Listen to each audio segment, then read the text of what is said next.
Talking about the NFL guys, how about the trade of Rob Gronkowski, Allen, from the Patriots to the Bucs? And my whole thing is, you watch Gronk all year talking about how physically beaten up he was, how he's having some cognitive issues, and he was very open about that. Mm-hmm. I know, obviously, he didn't seem like he wants to be with Bill Belichick anymore, but I'm shocked that he feels like he's ready to go physically to play again. Well, he was miserable in New England, and that's become a theme of a lot of players who have left New England. Even though they've had such great success there, there's a lot of players who feel like it just hasn't been a lot of fun. And, you're starting to wonder if how many players were there because of Brady, not Belichick, especially on the offensive side of the football.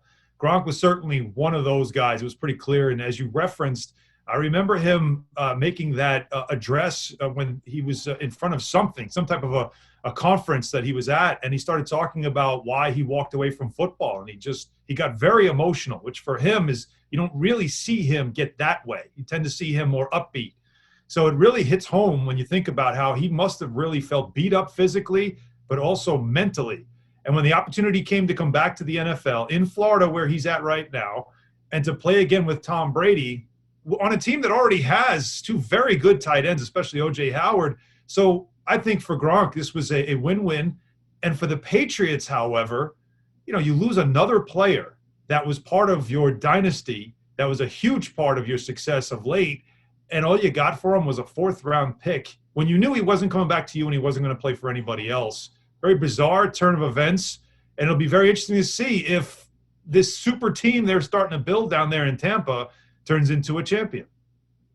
Yeah, this is a very interesting move. And, Gronk was staying active in his year off. We saw him in the WWF. We saw him doing some partying and some dancing. So he was still working out those core muscles a little bit, I think. But, I can identify with what he went through playing through those injuries. It's no fun when you're a professional athlete and you have to play.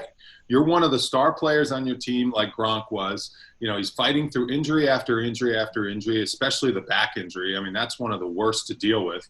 And then you're held to a high standard. Well, you got to go out there and perform. That wears on you not only physically, but mentally, to be able to prepare yourself every single day. And then when you go out there and play and you're not physically right, and then you're not playing to your capabilities and to your elite level that you're used to playing, and then you're getting criticism from fans, criticism from coaches, and they're like, dude, what's going on? It's like, hey, my body's falling apart. I can identify with what he was going through. This is a very interesting comeback for him. Hopefully he was able to get his body right. I question that because in the NFL, your body goes through really, really, really hard games, obviously, and I don't think a year off is really going to erase all the magnitude of injuries that he's kind of accumulated over his career. But obviously Brady is his guy. Brady loves having him out there. He's going to be his security blanket. So this is adding a lot of intrigue to the NFL season. I am very excited for the fantasy football kind of perspective of what this is going to do with the Tampa Bay Buccaneers down there with Brady and Gronk on the rosters. Listen, Wally, I got to get in the fantasy league with you just to see how you stack up, man. Because I hear you talking about fantasy. He doesn't do well, Ken. Got to join the league. Out of the league. Sean can't handle the heat. He's out.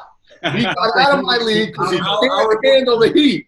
Yeah, I'll place Allen in the league, and I'll make sure I bring it, all right? But I'm with you, Wally, when you talk about Gronk and that year off, right? Unless he found the fountain of youth, I really don't think that he's going to be able to respond that quickly with only a year off. Now, remember, this guy had 3 back surgeries since 2009, right? And he's one of the more physical tight ends that we've seen, one of the best blocking tight ends that we've seen in the game in recent years. So this is a guy for myself, if he's going down to Tampa Bay, he's not going to be featured as much within that offense. Allen, you mentioned O.J. Howard. He really didn't have the year that Bruce Arians would have liked for him to have. So this lights a fire under him to really get himself going. And you're going to see Howard and Gronk in that two-side tight end set where they're able to focus more on the run game, which they can get more of, instead of having Tom Brady fade back and throw over 600 passes like Jameis Winston did last year in the NFL for the Buccaneers. So I like this pickup for Tampa Bay and Gronk,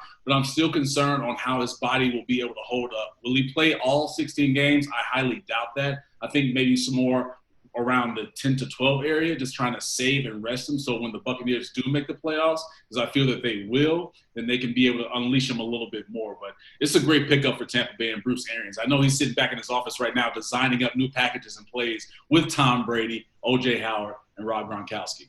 And Cam, you just said it. He doesn't have to play every game. He's not going to have to play every down. You can use him in red zone situations where he's had his best and Brady knows where to find him in the end zone. And you go 2 tight end, which is what Brady has had his great success when it was Gronk and Aaron Hernandez. And, that was a great offense. Never mind all the other stuff with Hernandez, of course. They didn't know about that while they were winning. But that's a big part of it. And then you have Godwin and Evans on the outside as well. So there's great potential to this offense. But, yeah, you still got to see how it looks on the field. But on paper, it could be pretty exciting. Well, this is fascinating to me because with Belichick, these guys obviously were not necessarily happy, but they were winning.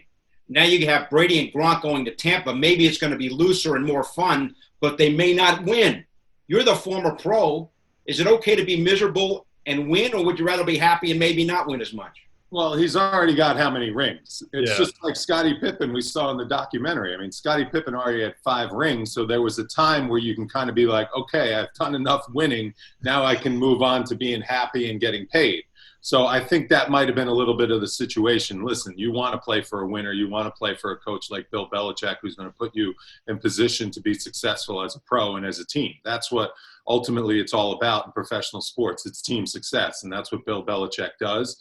But at the same time, there is a little bit of a price. And, we're seeing the evidence of that with the way the Chicago Bulls were run. This is a team that won 6 championships, and they were dismantled the year after, and they got rid of their coach. So don't get Cam in a bad mood, Wally. It is always, I love the documentary too. It's phenomenal. I can't wait for episodes 3 and 4. It's just great stuff. It really is. But this is the business of professional sports. It's what it's all about. And if you're Rob Gronkowski, you had to look out for yourself.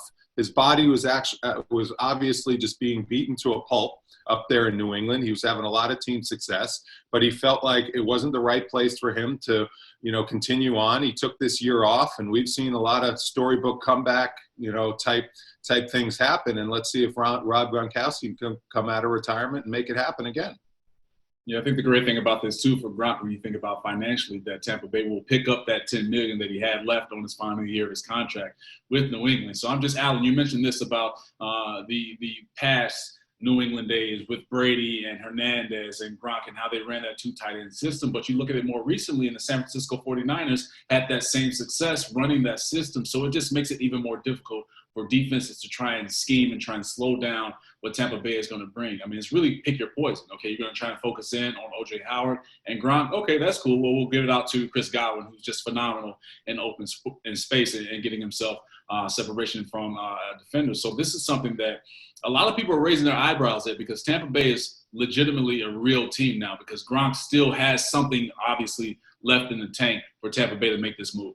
If you're in the NFC South, you better have good linebackers who are versatile, and you better have good corners who are tough, because that's what this is going to be. They're going to stretch the field. And Brady, if you give him protection, that offensive line is the other thing now to keep an eye on. It was a very good offensive line at times last year for Tampa. If they can protect him because he's not mobile, then they can get something done. But now you got to decide, like you said, pick your poison. Are you going to cover, or are you going to blitz? Which are you going to do? Speed up Brady, or make sure that you've got somebody back for those tough matchups again, all over the field, one-on-one matchups?